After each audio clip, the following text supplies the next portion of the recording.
Agora, pela Rádio FUMEC Web e Totem Web, você acompanha Qual é a Sua Ideia?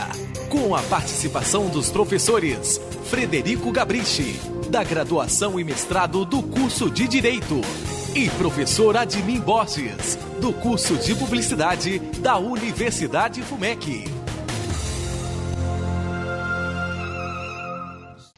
Senhoras e senhores ouvintes, sejam bem-vindos para mais uma edição do programa Qual é a Sua Ideia?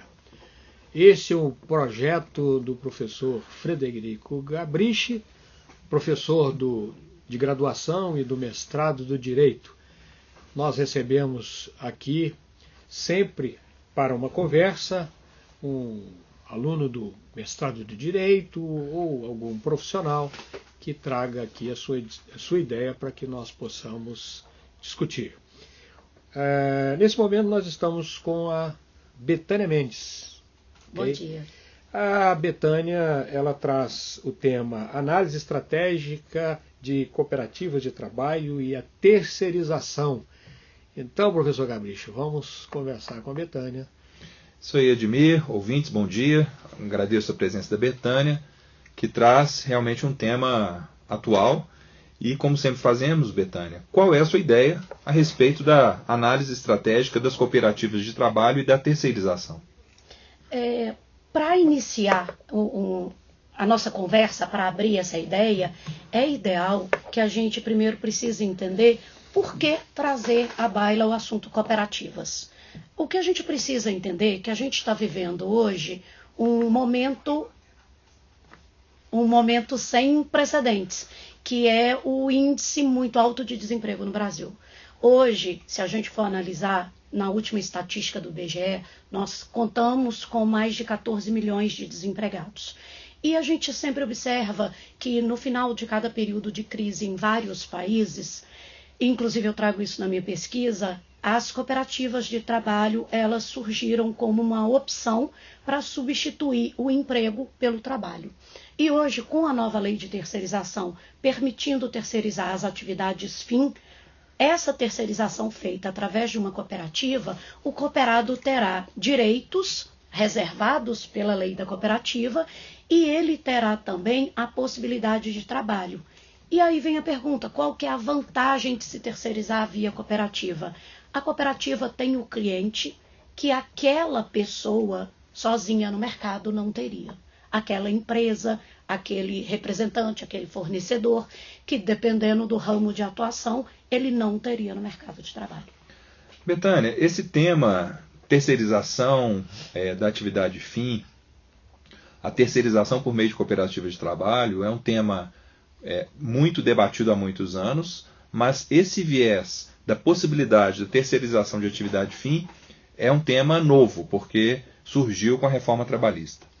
Você, que é professora, que é mestranda aqui na Universidade FUMEC e é também advogada, você acha que a jurisprudência trabalhista brasileira, ao final, vai admitir, sem resistência, a terceirização de atividade fim, quer por meio de cooperativas, quer por meio de sociedades autônomas dos trabalhadores?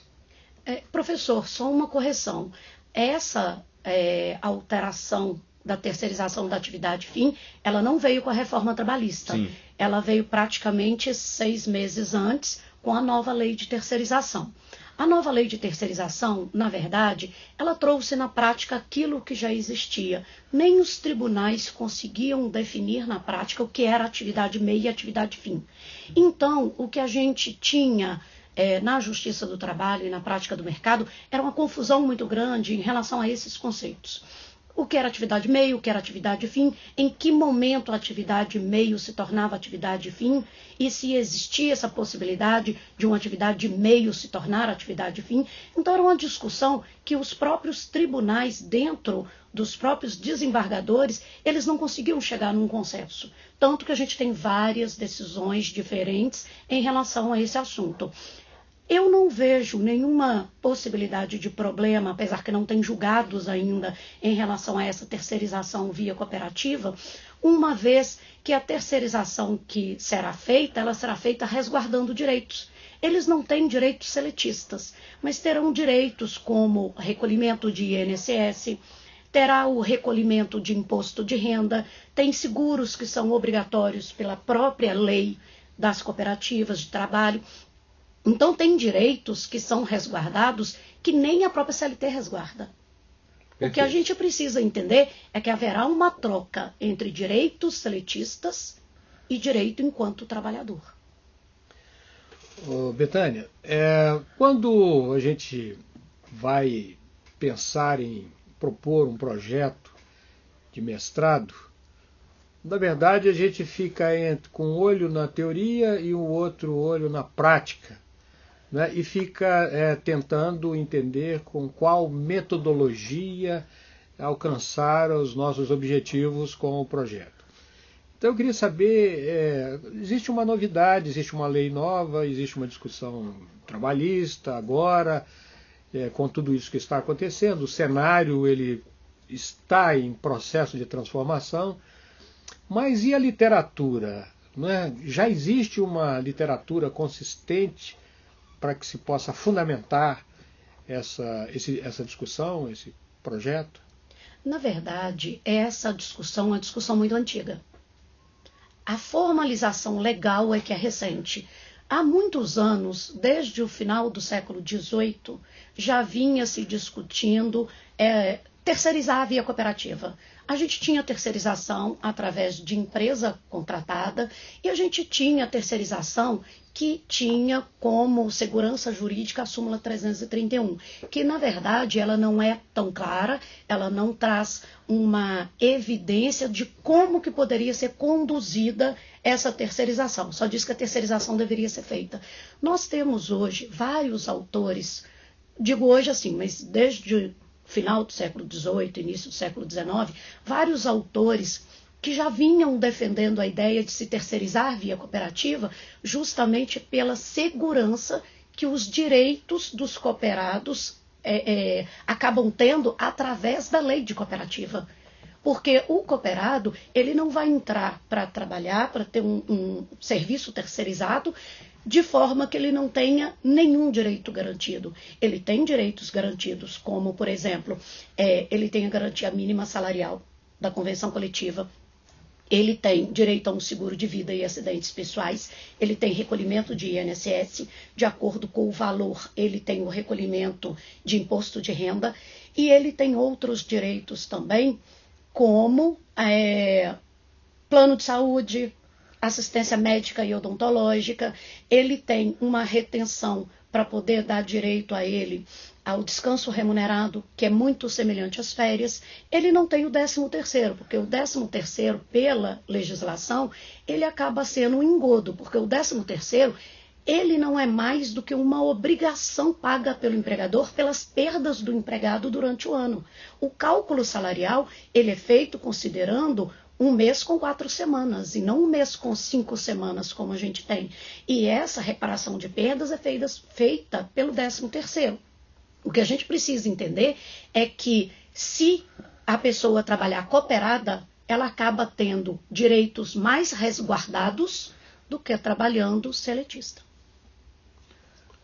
Betânia, você acha que, apesar de tudo isso que você disse, há meios de coibir uma possível precarização das condições de trabalho do empregado por meio da cooperativa?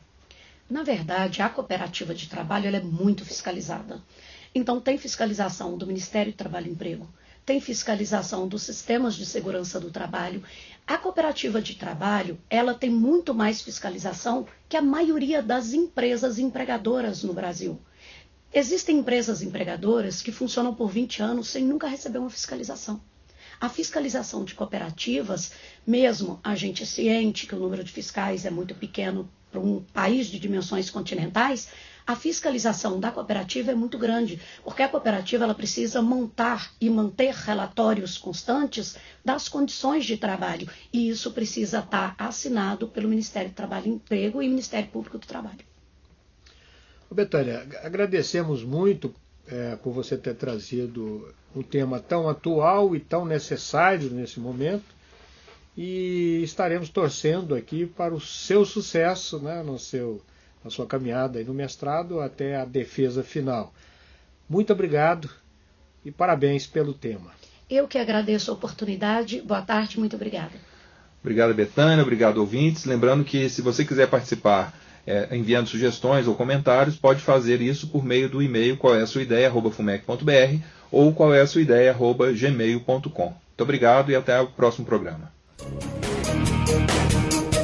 Qual é a sua ideia? Com a participação dos professores Frederico Gabrichi, da graduação e mestrado do curso de Direito, e professor Admin Borges, do curso de Publicidade da Universidade FUMEC.